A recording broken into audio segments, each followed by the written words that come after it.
In this example, we are told that an individual needs to receive acetaminophen 0.48 grams by mouth every 6 hours as needed for pain.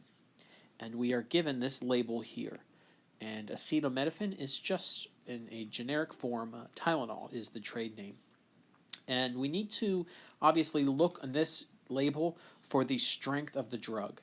The patient needs to receive a certain amount of grams of this drug, and the grams are going to be floating around in the liquid here. This is an oral suspension, so this is a liquid, and we need to look for the relationship between the grams and the milliliters, which the drug is contained in.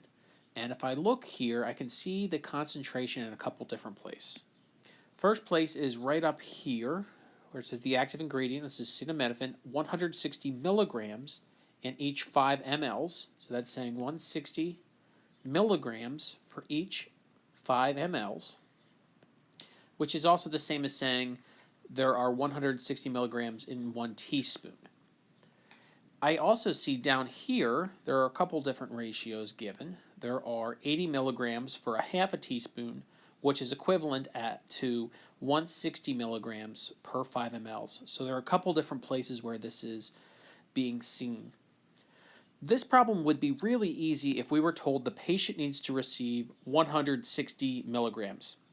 Because if they were asked to receive 160 milligrams, then we know 160 milligrams are contained in 5 mLs. The patient would need to be given 5 mLs.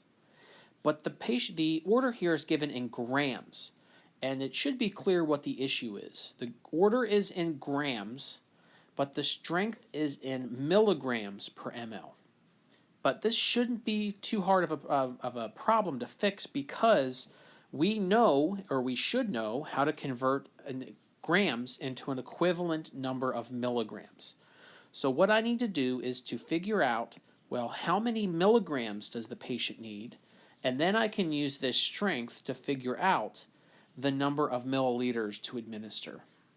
So if I were to approach this problem very much like I have in previous videos, my plan is to take the order. If the patient needs to receive a certain number of grams, let's first convert that to an equivalent number of milligrams, and then using the dosage strength, we can convert that into an equivalent number of milliliters. And I'm going to do this using dimensional analysis. So 0.48 is what the patient needs to receive. It's 4.8 grams. To convert grams into milligrams, I need to multiply by a conversion factor, where grams is in the denominator and milligrams is in the numerator. And I need that because I need the grams to cancel. I know that 1 gram is equivalent to 1,000 milligrams.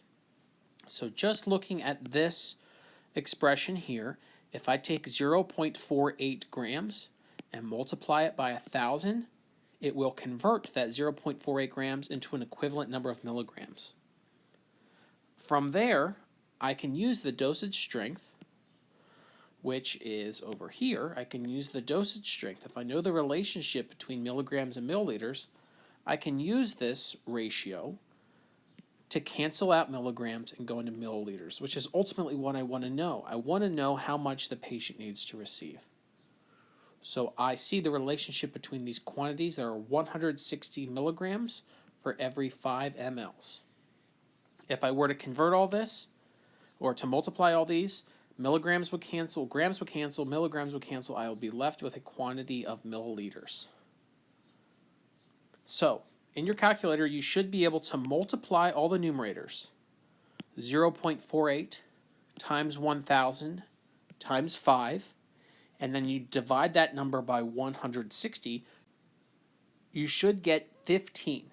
So this is 15, and the unit is mLs. I need to administer 15 mLs. So looking back real quick, we see there was an issue very clearly because the patient needed to receive a certain number of grams, but the strength of the drug was in milligrams. So the key here is to get them to match. Another approach to this problem that students like to take is just to take the order of 0.48 grams and convert that into an equivalent number of milligrams.